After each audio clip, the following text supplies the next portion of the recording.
নমস্কার সকলকে, আমার চ্যানেলের একটি নতুন ভিডিওতে আপনাদের স্বাগত জানাই। আজ বানাবো জেলি। এই জেলি ছোট থেকে বড় সকলেরই খুব পছন্দ। ছোট বাচ্চারা তো জেলি পেলে আর কিছু চাইবেই না। তো চলুন আজকের ভিডিওটা শুরু করি। তো এর জন্য আমি একটা জেলির প্যাকেট নিয়ে নিয়েছি। এটা আমি বাইরে যে কোনো শপ থেকে আপনারা পেয়ে যাবেন, ওখান থেকে কিনেছি। তো তার জন্য প্রথমে আমি জল গরম করার জন্য একটা পাত্র নিয়ে নিয়েছি। এবার এক প্যাকেটের জন্য এখানে লেখাই আছে যে 250 গ্রাম করে 500 গ্রাম জল দিতে হবে। এটা আমার 250 গ্রামের মানে কাপ, মেজারিং কাপ। তো এই কাপের আমি 2 কাপ জল গরম করে নেব। আর এইদিকে একটা পাত্রের মধ্যে এই যে মিক্সচারটা আছে এর মধ্যে সেটা ঢেলে নেব।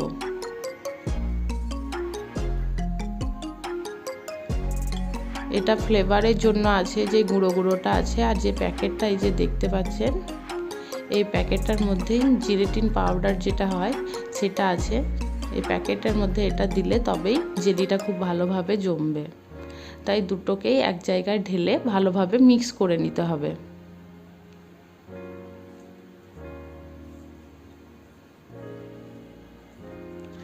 দুটোকে ভালোভাবে মিক্স করে নেবেন এরকমভাবে।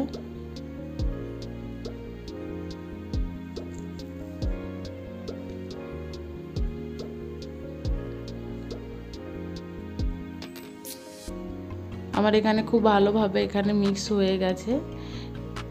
এবার যে জল গরমটা করে রেখেছিলাম ওটা অল্প অল্প করে ঢালবো আর এরকমভাবে মিক্স করে নেব।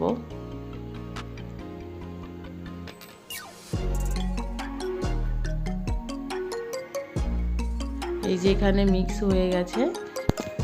এবার আমি একটা পাত্র নিয়ে নেব, যেটার মধ্যে আমি জেলিটা জমাতে দেবো।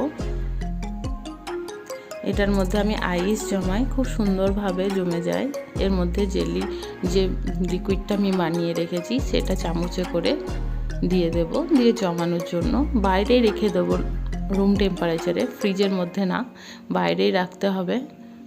রুম টেম্পারেচারের মধ্যে অটোমেটিক জমে যাবে।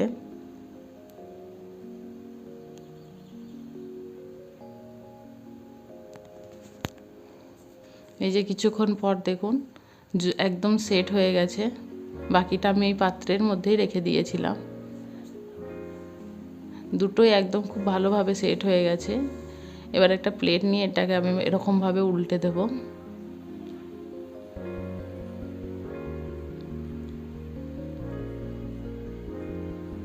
দেখুন কত সুন্দর জেলি একদম সেট হয়ে গেছে। আর খেতেও দারুণ লাগে, যে ফ্লেভারটার জন্য আরও একদম রাসবেরি ফ্লেভারের দারুণ সুন্দর লাগে খেতে।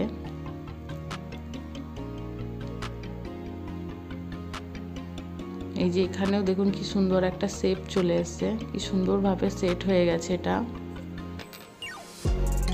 এরকমভাবে জেলি আপনারা বাড়িতেও বানিয়ে ফেলতে পারেন। আর ভিডিওটি যদি আপনাদের ভালো লাগে অবশ্যই লাইক করুন আর সাবস্ক্রাইব করুন আমার চ্যানেলটিকে। Thank you for watching.